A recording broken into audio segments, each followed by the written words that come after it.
Hey, hey, it's Berta J, and you're back in my kitchen with me today. This is another installment on Kitchen Essentials. And what we're going to be talking about today is measuring spoons. Now, you know, I can hear you all saying, oh, Berta, I already know all there is to know about measuring spoons, but I may be able to teach you something new. You never know. So keep listening. First, you need to know that what measuring spoons are used for. They're used to measure different items, the ingredients that you're going to put into any kind of a dish that you're making. Now that makes sense, right? It's either the dry ingredients or the wet ingredients in measurements smaller than 1/8 of a cup. The measuring spoons can be made from, I would say, two different things. It can either be made of plastic, which these are, or they can be made from metal like these, or like these. These sets here are made of stainless steel.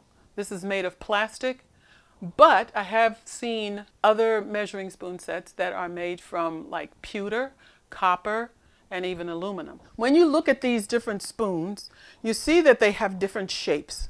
And so what I wanted to tell you is that when you see the round spoons, you see it has a deep well. The well is deep, like that, like that. And so those are used, these are supposed to be used for liquid measure, okay? When it looks like this and it's more rectangular, these are used for spices. Now look at this. I have a spice jar. This is a real spice jar. I just happened to wash it out. This is onion powder. And this is a tablespoon. And this is a tablespoon. Now watch. The round one, oval one, can't fit in there. But these were made specifically to go right in. Scoop out what you need, bring it out, that's it. I bet you didn't know that. So you've got rectangular for spices, and you've got the round or the oval for more of the liquids, and also for solids, like if you're measuring nut butters, that's what you would use. Actually, I think you could use these for, if you wanted to buy, you don't have a set of measuring spoons, I would just get the rectangular ones. You could use it for everything, okay? Now, the sets usually come with 5, okay, with 5 measurements.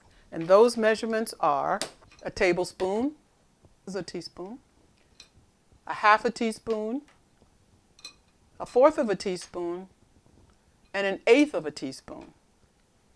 Now, this is an old Tupperware set, and it came with an extra one, which is 4 teaspoons. There are other measurements less than that are 1/8 of a teaspoon or less that you can have, and you've seen me use these in some of my recipes. It's called a smidgen, which is the smallest. You've got a smidgen, you've got a pinch, you've got a dash, and then here's a tad.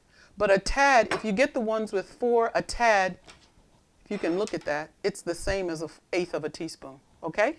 Now, there's another type that I wanted to share with you, and it's called the adjustable. I guess you can tell by my face I'm not really crazy about these, because they're very good for dry and for spices if you could get it in the spice container. Nope, still doesn't fit in there. But you could use it for like solid things, but you cannot use it for liquid. I have some apple juice here. I'm gonna put in, let's put in 1.5 teaspoons.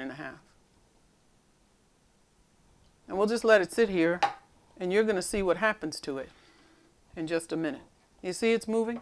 So you can't rely on it because the liquid gets behind this little adjustable thing, and you don't get an accurate measurement.